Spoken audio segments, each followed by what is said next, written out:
अब्दुल सत्तार म्हणतात भाजप शिवसेनेला संपवतोय. तिकडे संजय गायकवाड म्हणतात की एकनाथ शिंदेंनी बंड केलं नसतं तर भाजप दुसऱ्यांदा सत्तेत आलीच नसती. या सगळ्याचा अर्थ काय होतो? या सगळ्याचा अर्थ एकच होतो की शिवसेना फुटीचा सगळ्यात जास्त फायदा हा भाजपला झालाय. कसा? एक लक्षात घ्या, कोकण हा एकेकाळचा शिवसेनेचा गड होता. कोकणामध्ये शिवसेनेचं साम्राज्य होतं.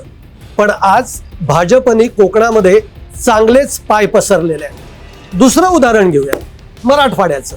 मराठवाडा हा तर शिवसेनेचा गड, म्हणजे पहिली शिवसेनेची मुंबईच्या बाहेरची शाखा ही मराठवाड्यामध्ये झाली. तो आज मराठवाड्याचा गड जर आपण बघितला तर तिथे सुद्धा भाजपची मतांची संख्या जास्त आहे. म्हणजे आतापर्यंत जेवढे उमेदवार भाजपचे निवडून आलेत आणि इतर पक्षांचे निवडून आलेत त्याच्यामध्ये भाजपला सर्वात जास्त मतं पडली आहेत, म्हणजे जवळपास 6 लाखाच्या वर. म्हणजे याचाच अर्थ असा आहे की शिवसेना फुटली आणि त्याचा फायदा भाजपला झाला. आता नेते, शिवसेनेचे नेते, दोन्ही शिवसेनेचे नेते खासगीत बोलायला लागलेत की भाजपनं म्हणूनच शिवसेना फोडली का, असा प्रश्न विचारला जातोय.